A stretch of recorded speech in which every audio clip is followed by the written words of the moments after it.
Happy day, it is Down Home with Tina. I'm your host, Tina Thompson. Thanks for tuning in and watching. I've got a couple of guys I'm highlighting as my first responders of the month. I've never had two at the same time, but they have both I want to call them veterans of law enforcement because they've both been with the Fairfield County Sheriff's Office for many, many years.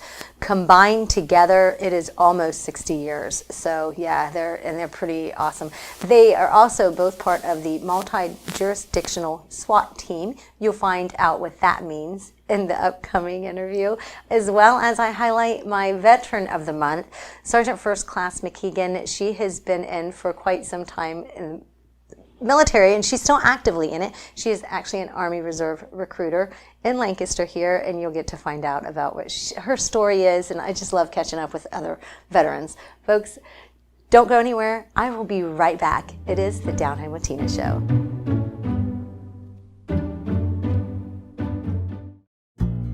Fairfield Federal. When it comes to our customers and our community, we go above and beyond to help. Our people make the difference. We were retiring from Tucson, Arizona, and we made a retirement trip out around Ohio, having decided that's where we wanted to be. And we came across this town called Lancaster, and we fell in love with the downtown area where the fountain is and the memorials and the flags and all this stuff. And we looked around and I said, there's our bank right there. There's something to be said about a community bank in your hometown. Right. If you live in the community, you should do business in the community as much as possible. So it makes sense to bank with the community bank where you live. Fairfield Federal is the bank to be at. If you live in this town, or any town actually, you want to bank at a local home bank. And the employees are happy here, they're conversant, customer service is through the roof. There's nothing more you could ask for. Personal or business banking, whatever you need, we take it seriously because we know you do. Stop by today at any of our 3 locations and see why the difference is clear. Fairfield Federal Savings and Loan specializes in banking that revolves around you. Member FDIC, Equal Housing Lender. How prepared is your family if a tornado shows up at your doorstep, or a flood, or a hurricane? You can't just turn away a natural disaster. That's why it's important to go to ready.gov/plan now. It has the tools and tips you need to make an emergency plan with your family. So if disaster comes knocking, let's go. You'll be ready to help keep your family safe. It's just a pizza. Yes. Make a plan today.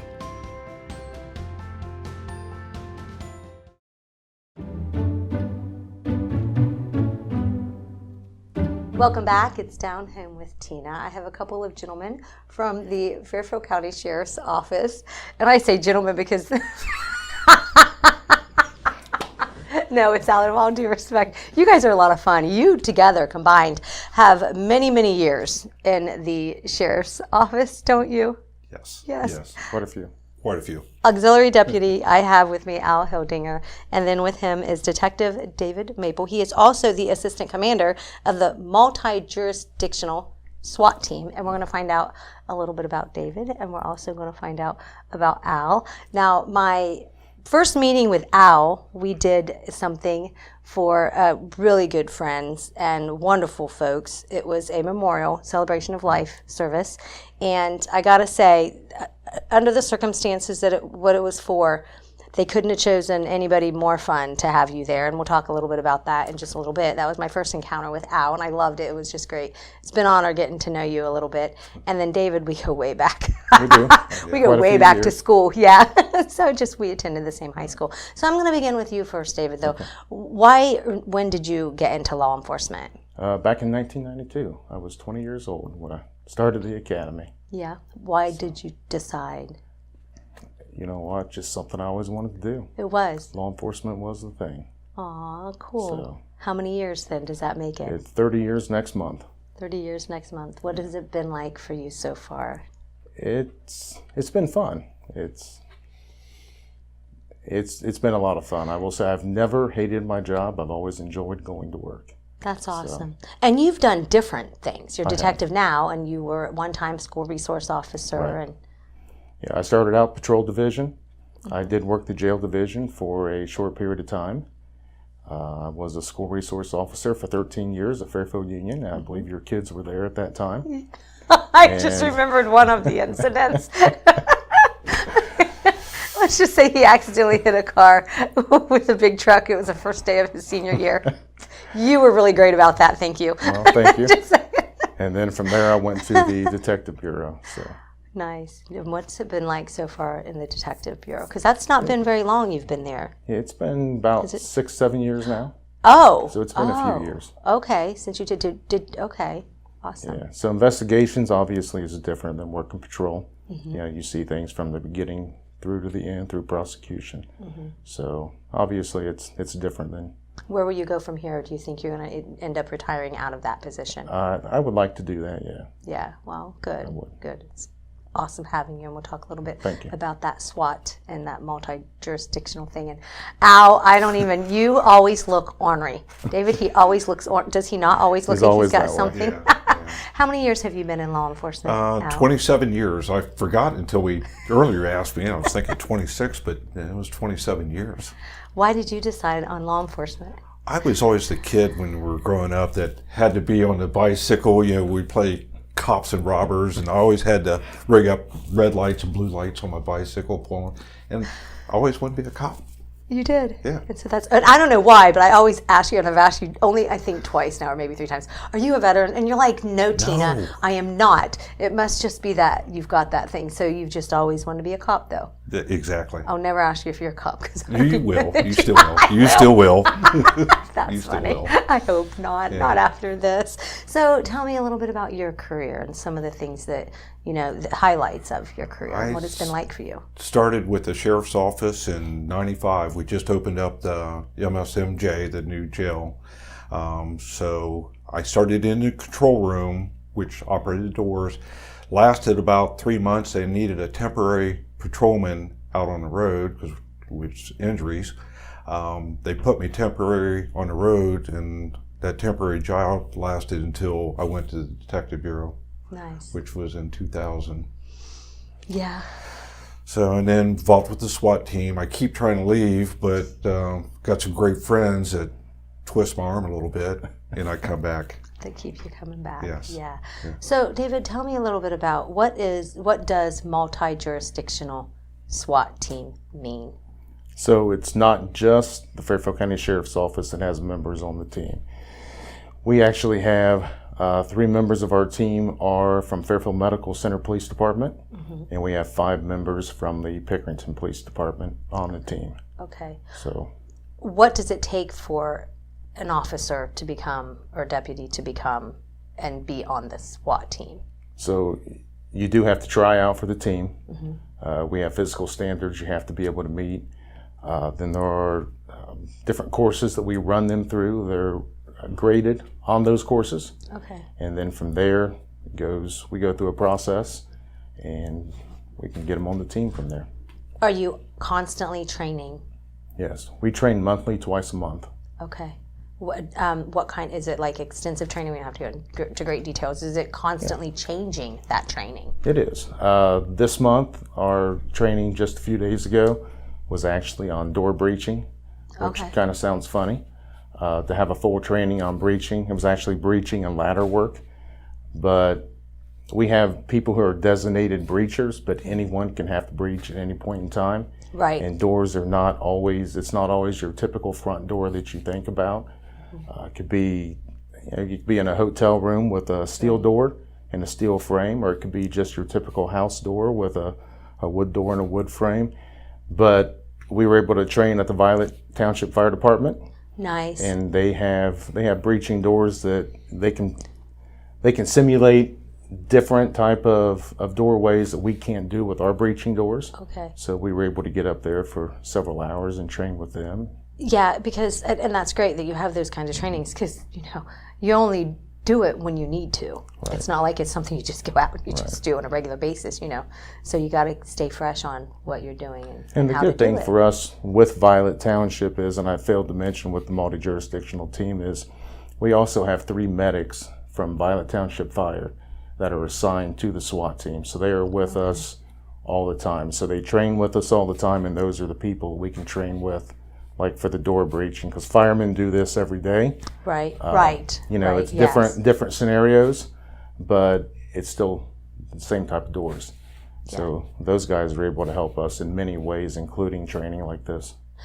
In the county, in Fairfield County, when it comes to somebody calling 911, who makes the decision when SWAT has to come out? Because is it the police sometimes? Is it the fire department sometimes? Because when people are injured, they're trying to get them out there. Right. So you all just work together typically when it's a SWAT case? Right. So when a 911 call comes in, if the incident has taken place in the city of Lancaster and it comes to the sheriff's office, it's sent to the city dispatch and city police department. If it's out in the county, then obviously our dispatch handles it. So our officers are sent. If the duty officer feels that SWAT is needed, then they will contact our commander, which is Sergeant Strawn. And if they can't get him, then they'll contact myself. I don't want this to be a silly question, but when are you typically called out on a SWAT call? And that can vary. It could be a barricade, it could be a hostage type situation. Yeah.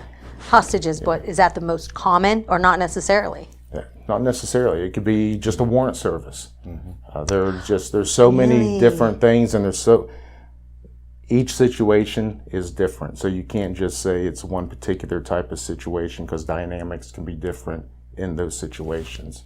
Yeah. But we'll discuss it with the officers on scene and see if it's necessary for us to come out. And things can escalate fast. Right. And that's one person may not be very happy, because usually when they're there, you're there for a reason to take someone in. We're getting now, I don't know if you're aware, we're getting ready to put up a new building, SWAT building at the Lancaster Airport, thanks to Sheriff Lape and our county commissioners. I think we're breaking ground here in the next month or so, is that correct? Right, should be next month. And again, it'll be at the airport, so it's going to be a more central location for us on response, better conditions for us, and for training. For training, I was going to ask you what was going to be that make it better for you guys. Exactly. Just bigger space, better, it's actually newer a little bit equipment? smaller, Is but it? the emergency operations, it's not just for SWAT, it's our headquarters, but it'll be for all of our trucks, anything that's not just a typical cruiser, trailers and stuff, but it'll give us a better facility, better suited for our needs for training and other things. Before I move on to anything else, anything SWAT that you wanted to share that folks just are not familiar with? You guys? Well, we was talking about breachers. I could throw myself into this thing as far as being one of the breachers. Technically, I'm one of the breachers. Are? Yeah. I get to operate the truck with the big ram on it, and that's an interesting job. But it's been a lot of training and stuff, and that's something. Yeah. Yes, there's a lot of duties and stuff within the SWAT team, and that's my duty. It is. So and that one's yours. Yes. How many different jobs are there within the SWAT? We have drivers. Yeah. And we have then we have breachers and operators. So most of our guys are cross-trained. The drivers are pretty much primarily drivers. They do perimeter. And what Al's referring to is our trucks actually have a ram on them, and they can actually breach the doors from the trucks. And that's what he's referring to. Are they on call 24/7, your SWAT team? Yes. Members, yeah. Mm-hmm. So you go nonstop, Al. I try. Well, I just for being the old guy. You said it. Yeah. I know what you mean. People are wondering, they call me Grandpa because I'm 62 and still at it. But you're still going, and you're still going strong. And we're going to take just a brief break, and we're going to come back, and I want to highlight you both, and talk a little bit about something else that you're involved in, Al, but it's also a part of what you do for the Sheriff's Office as well, Fairfield County Sheriff's Office. Okay. We'll be back in just a minute. You're watching Down Home with Tina. Life is unpredictable. That's why estate planning is important. Estate planning provides you comfort and peace of mind knowing that you're taking care of your loved ones and ensuring your legacy lives on just as you envisioned. You lived a life that is beautifully and uniquely yours. You deserve an estate planning attorney who understands that and creates a plan as unique as you and in the best interest of your loved ones. You deserve the local, trusted, experienced attorneys at Dagger Law. The Frankie Smith Funeral Home and Crematory in Lancaster and the Johnson Smith Funeral Home in Baltimore have a long and wonderful history of serving our community. Feel free to give us a call at 740-653-0652. Stop in and see us at either of our two locations, 405 North Columbus Street in Lancaster and 207 South Main Street in Baltimore. Respect for tradition, regard for change.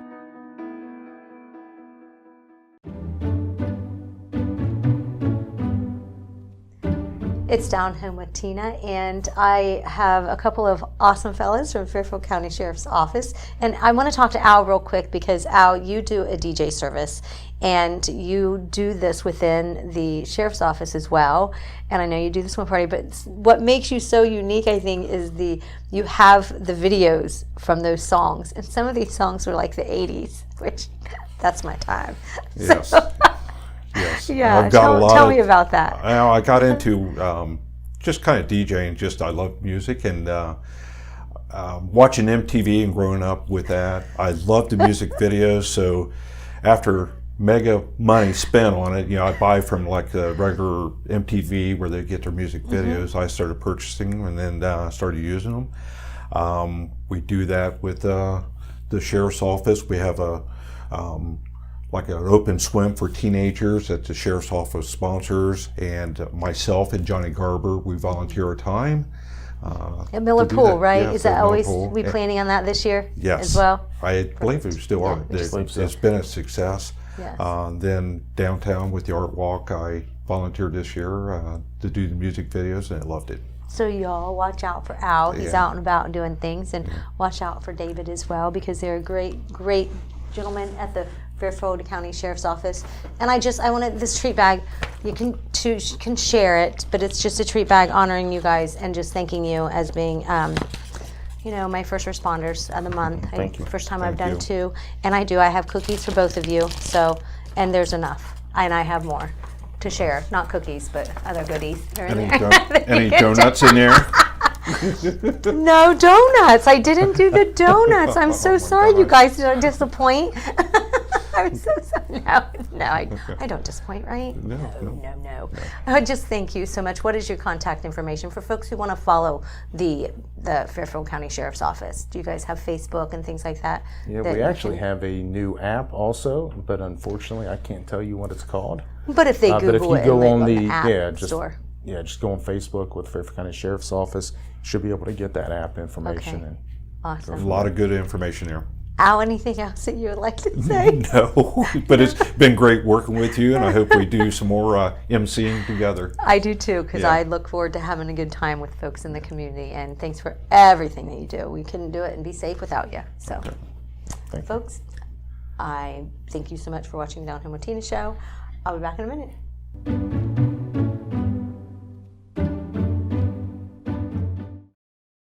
How prepared is your family if a tornado shows up at your doorstep, or a flood, or a hurricane? You can't just turn away a natural disaster.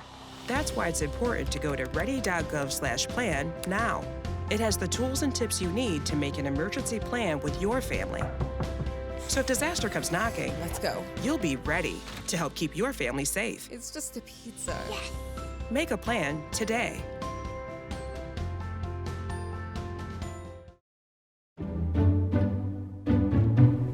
Down Home with Tina is brought to you by these amazing sponsors, and I'm always excited to have sponsors, and because this is why I get to be here. So thank you if you're a sponsor and you're listening to and watching this week's show. I want to go ahead and welcome Sergeant First Class McKeegan. She is with the Lancaster, right here in Lancaster, at the Army Recruiting Station, and she was in the Army Reserves for many years. She's going to talk a little bit about herself, and I'm just so excited. Welcome to the show, and thanks for taking the time to hang out with me for a little bit today and to tell me a little bit about yourself, and of course to talk about the recruiting and what it's like these days and what you all have going on and what you have to offer. Because of those who are like new to the show or new to getting to know myself, I am a veteran, and I started out Army Reserves, activated for Desert Storm, wanted to go active. They didn't have any spots for me available at that time. So I was like, well, I found out they weren't taking folks in, because at Desert Storm, so many people signed up at that time. So I totally understood that, I guess. But I did a lot of active duty special work to continue to do things and travel a little bit through the government, I guess I could say. But you have been in for how many years? So I've actually been in for 20 years. I know, I look super young. So I can't believe that you were in Desert Storm. You look great, by the way, Tina. Thank you. So yeah, I've been in for 20 years. I joined right out of high school. So I was like kind of a tomboy growing up, so the Army kind of fit my personality type. And I wanted to go in the Army Reserves because it kind of allowed me to be like a citizen soldier, allowed me to have like a normal life. It paid for my college. And it pretty much, it helped me get to where I wanted to go and fulfill my dream is to become a photojournalist for the Army. Wow, so you were a photojournalist. Yes, Tell me a little bit about that. What was that like? So it was the coolest job I've ever had. Currently I'm on recruiting duty, but as a photojournalist, what I did is travel around the country talking to soldiers and civilians and telling the Army stories through online publication, magazine publications. So it was just such a great opportunity, and all the training that I receive is actually accredited. So if I decide to go off and do it in the civilian world, I can get picked up by either the government services or work for a national company. Yeah, very, very, very cool. And now you can, after you're done doing your recruiting duty, can you go back to doing that? Yes. If you want into the service? Yes. I try to use my skills, so because they're tangible skills, I try to always take photos and stay in that realm. So when I do get out, I can definitely pursue that career. So right now, are you full-time right now? Yes. You're full-time with your recruiting duty. Okay. When you're back into doing the photojournalism, is that going to be back to the reserve status? That's a possibility. Well, actually, I'm almost at, I'll probably retire in 6 years. That's something that you're able to do once you go from transition from Army Reserve to more of a full-time status. Yeah. So I actually can retire in 5 more years. And it's kind of up in the air right now what I'm going to do, but you've got time to I have some options. I have a lot of options. So you're liking this full-time gig? Oh, right? yes. I get paid very well. I find my job rewarding as a recruiter because I can ultimately change somebody's life in an instant. Absolutely. So it's a tough job, I'm not going to lie. Only 3% of the population is actually qualified, and only 1% actually is qualified to enlist into the United States Army or any other branch of service. Wow. So it's literally like finding a needle in a haystack. So absolutely. That's my job. You have so many different opportunities. Yes. That's the thing for the folks that you meet. And before we move further to talk about the recruiting part of it, I just wanted to ask you, when you were in basic training, what was it like? Did you have any embarrassing moments that you can share? I'll share mine too, though. So no worries. Yeah, we can. Oh my goodness. Such a good bad time. You great? I know, right? It's was the best, worst time of your life. Absolutely. So it was such a neat experience because, I was kind of like a naive little girl growing up, and oldest of 5 girls. I was too. Get it. Yeah. And it helped me kind of turn, from a girl into a woman. It definitely tested me as a person and pushed me to my limits. And I definitely grew as a person. I'm trying to actually think of something that kind of stuck out. No, that's okay. I know, I could have asked before. I have to tell you, I think that I said I'm sorry a million times in my life, personal and when I was in the reserves, until I got my sergeant stripes. Yes. And it was not okay to say I'm sorry. No, you never want to say that. I got better at it. I mean, then when I got out of course, the service and the reserves, then I was saying I'm sorry all over again. I'm like, damn it, why didn't I keep that on? Because I have a little bit of backbone. Yeah, no. But it's okay. Yeah. So I remember digging foxholes, and the scariest part for me was throwing the grenade. Do you remember that? Yes, I do. So, they let us throw dummy rounds, but when we actually threw the actual grenade, it was like, oh my God, I can't believe they're letting us do this. This is crazy. But, it's part of the training. It's a pin, and you take that pin out, and you've got, what was it, 3 seconds or something? Or not, how many seconds? Something like that? I think it was like 3 to 5 seconds. 3 to 5, delay. To throw it, and then it will do its own thing once it's over wherever it's Right. supposed to be, but it's making sure it gets over wherever it's supposed to be. Yeah, it's very intimidating. Yeah. Very scary. So it was like the first time I've ever like actually went camping in my life, and it was like Army camping, and it was like It's not really camping. No, it isn't. It's very primitive, and we had the meals ready to eat, and like it was just super odd experience, and you're getting attacked by fake enemy forces to, you know, kind of prepare you for, you know, For what war, for what the would happen. serious, bigger stuff. Yeah, absolutely. So yeah, it was definitely a great experience. You know, it taught me about teamwork and like absolutely. Yeah, and just doing something that's totally outside of your normal realm. You know, I've never shot in a weapon before, and that was the first time I shot a machine gun, probably at basic. Yeah. Right? Did you guys do that? Yeah. Like you're bouncing, like they're drilling about you, but the drill sergeants are like holding your back. They're kind of making super you nice to stand. us around that time. Yeah, I remember they were like, "Oh no, you're doing great." Like the whole thing is bouncing our bodies, but no worries, we weren't going to be the ones to carry that anyways. Yeah. Somebody else, had that duty. But nice. So let's talk a little bit about the recruiting side of things. Yes. So what do you have going on right now? Because you always have like bonuses and things like that. My cousin got it. We went in as buddies, and she got it, and I didn't. But I love her. She's one of my best friends. Oh, I'm sorry to hear that. But you do have those, and let's talk a little bit about that. So yeah, the Army's offering enlistment incentives up to $50,000. It was previously $40,000, so now we're up to $50,000, and that's a combined these associated bonuses. And what that means is based on what job you pick, okay, or excuse me, the career field you choose, the enlistment length,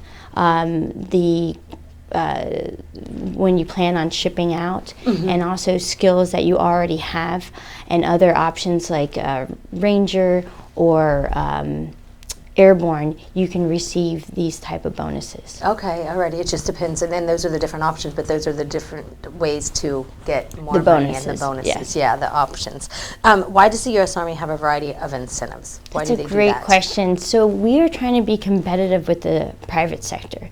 So we want to make it worth, you know, a civilian's while to join the United States Army. So ultimately, we have to, you know, provide incentives that would make us more attractive in the civilian world. Absolutely. What is your contact information, Sergeant McKeegan, for anybody interested?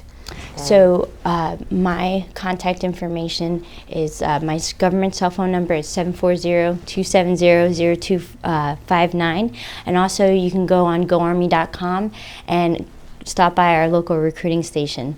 Like Miss Tina said, we are located near the River Valley Mall, right next to Subway.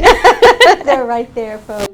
And you can't miss them. And it is my first time on a plane was in the Army. Oh my goodness. So that was my first time actually traveling and going places. So awesome. This is just a little gift that I wanted to give to you, and thanking you for what you do and all of your years of service. Oh, We've got so great much. folks, and you as my Veteran of the Month. They're these quill cards. So they're the most beautiful cards. You can do with whatever you want. You can frame it. You can give it to somebody else. But I kept it in its packaging for you to decide, because I just think they're so gorgeous. I just sit and look at them. Thank you so much. There you go, I dear. really appreciate that. Thank you for everything. And we gotta go. We're out of time. Blessings to you and folks. I'll be back next week with more fun stuff to share with you. There's a Footloose musical coming up. We don't want to miss that show. It's Down Here with Tina.